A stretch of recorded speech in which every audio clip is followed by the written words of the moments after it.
உங்கள் தந்திவன் தொலைக்காட்சியில் சாணக்கிய தந்திரம் தினமும் இரவு 8 மணிக்கு காண தவறாதீர்கள். இதனிடையே நம்முடைய இணைகிறார் வானிலை ஆய்வாளர் திரு செல்வகுமார். அவரிடம் பேசுவோம். இணைப்பில் வந்தமைக்கு மிக்க நன்றி. ஏற்கனவே இப்ப தென் தமிழகத்துல ராமநாதபுரம் உள்ளிட்ட பகுதிகளில் பயங்கரமான மழை பெய்து வருகிறது. ஆங்காங்கே நீர் தேங்கக்கூடிய காட்சிகளையும் நம்ம காலையிலேருந்து பார்த்துட்டு வரோம். இந்த நிலையில் இப்போ ரெட் அலர்ட் கொடுத்துருக்குறாங்க. இப்போ தென் தமிழகத்தில் ஒரு ஃபுல் பவர் பேக்கடாக இருக்க போகுது அப்படிங்கிறது புரிஞ்சுக்க முடியுது. உள் மாவட்டங்களை பொறுத்த வரைக்கும் எப்படி இருக்கும்? தென் தமிழகத்திலே இந்த ரெட் அலர்ட் அப்படிங்கிறது இன்னைக்கு மட்டும்தானா, இல்லை நாளைக்கு எக்ஸ்டெண்ட் ஆகிறதுக்கான வாய்ப்பு இருக்கா? உங்களுடைய பார்வை. கண்டிப்பாக. வணக்கம் அம்மா. தற்பொழுது காற்று சுழற்சி இலங்கைக்கு தெற்கு பகுதியில் நிலை கொண்டு கிழக்கு வடகிழக்கு காற்றை வெப்ப குளிர் நீராவியை தமிழ்நாட்டின் டெல்டா மாவட்டங்கள் மற்றும் தென் கடலோர மாவட்டங்கள் வழியாக ஈர்த்து டெல்டா மாவட்டங்கள்ல மழைப்பொழிவு கனமாக அது கனமழை, மிக கனமழை, அதிகன மழைப்பொழி. பாம்பன்ல பாத்தீங்கன்னா மதியம் 2:30 மணி வரைக்கும் கூட 228 மில்லிமீட்டரும், இப்படி ராமநாதபுரத்துல 200 மில்லிமீட்டருக்கு மேல மழை பொழிந்திருக்கிறது. நாகப்பட்டினம் மாவட்டத்தில் அதிகபட்சமா பாத்தீங்கன்னா தோப்புத்துறையில 116 மில்லிமீட்டர் மழை பொழிந்திருக்கிறது.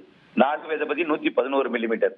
இப்படி மழை தொடர்ந்து கொண்டிருக்கிற நிலையில இந்த மழை இன்று இரவு ஒரு 7-8 மணிக்குள்ள டெல்டா மாவட்டத்தில் விடைபெறும் என்று எதிர்பார்க்கப்படுகிறது. கண்டிப்பாக முன்னுரைவில இந்த மழை விலகிவிடும்.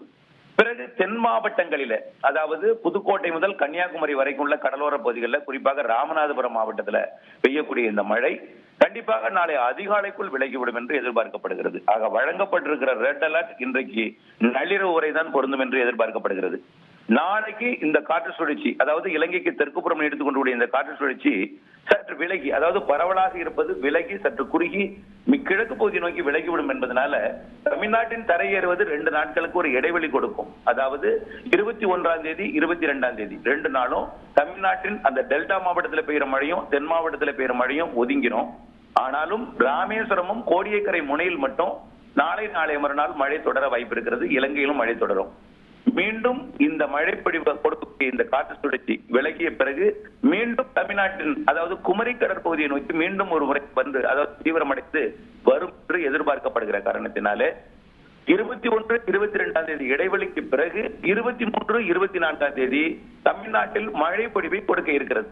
தற்பொழுது சென்னை உள்ளிட்ட வடகடலோர மாவட்டங்கள், ஆந்திர கர்நாடக இடையோர மாவட்டங்கள்லாம் இப்பொழுது பனிப்பொழிவு கொடுத்து கொண்டிருக்கிறது. குறிப்பாக நாகப்பட்டினத்திற்கு வடக்கையே மழைப்பொழிவு இல்லை, அதாவது மயிலாடுதுறைக்கு வடக்கு மழைப்பொழிவு இல்லை, திருச்சி எல்லாம் மழைப்பொழிவு இல்லை, பெரம்பலூர் இல்லை, டெல்டாவில் கொடுக்கக்கூடிய மழைப்பொழிவு மட்டும்தான். ஆனால் வரக்கூடிய 23, 24ஆம் தேதி தமிழ்நாட்டில் ஒரு மழைப்பொழிவை மீண்டும் கொண்டு வரப்போகும்.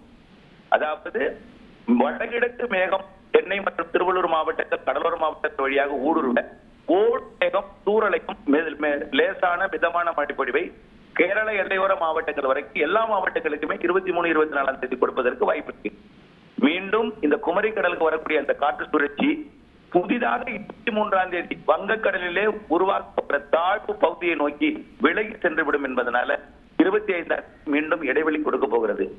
ஆக 2 நாள் மழை, 2 நாள் இடைவெளி, 2 நாள் மழை, பிறகு 1 நாள் இடைவெளி. மீண்டும் 26ஆம் தேதியிலிருந்து அந்த தாழ்வு பகுதி தமிழ்நாட்டின் கரையை தொடுவதற்கு தீவிரமடைந்து தாழ்வு மண்டலம் மற்றும் ஆழ்ந்த தாழ்வு மண்டலம் வரைக்கும் இப்பொழுது வரைக்கும் ஆய்வு முடிவுல தீவிரமடைவதற்கு வாய்ப்பு இருக்கிறது. 28ஆம் தேதியிலிருந்து மழைப்பொழிவு இலங்கையை ஒட்டிய அந்த நிகழ்வு வரும் என்பதனால கண்டிப்பாக டெல்டா மாவட்டங்கள் தொடங்கி, இன்னும் சொல்ல போனா ராமநாதபுரம் மாவட்டம் தொடங்கி திருவள்ளூர் மாவட்டம் வரைக்கும் தமிழ்நாட்டில், இன்னும் தெற்காந்திராவையும் சேர்த்து 26ஆம் தேதியிலிருந்து அடுத்த மழைப்பொழிவு ஒட்டுமொத்த தமிழ்நாட்டின் டெல்டா மாவட்டங்கள் தொடங்கி வடகடலோரம் வரைக்கும் நம்முடைய அரசு எந்திரத்தை முடுக்கிவிடும் அளவிற்கு மிகப்பெரிய ஒரு எச்சரிக்கையை கொடுக்கும் வகையில அந்த நிகழ்வு அமையும் என்று எதிர்பார்க்கப்படுகிறது. நன்றி திரு செல்வகுமார். இணைப்பில் வந்து பல்வேறு தகவல்கள் எங்களோட பகிர்ந்து கொண்டமைக்கு மிக்க நன்றி. ஆக மொத்தம் இந்த மாதத்தினுடைய கடைசி 10 நாட்கள்ல வடகிழக்கு பருவமழையினுடைய உச்சத்தை எட்டும் என்றே எதிர்பார்க்கப்படுகிறது. பார்க்கலாம் இனி அடுத்தடுத்த நாட்களில் இது எவ்வாறு மாறுகிறது என்பதை பொறுத்து.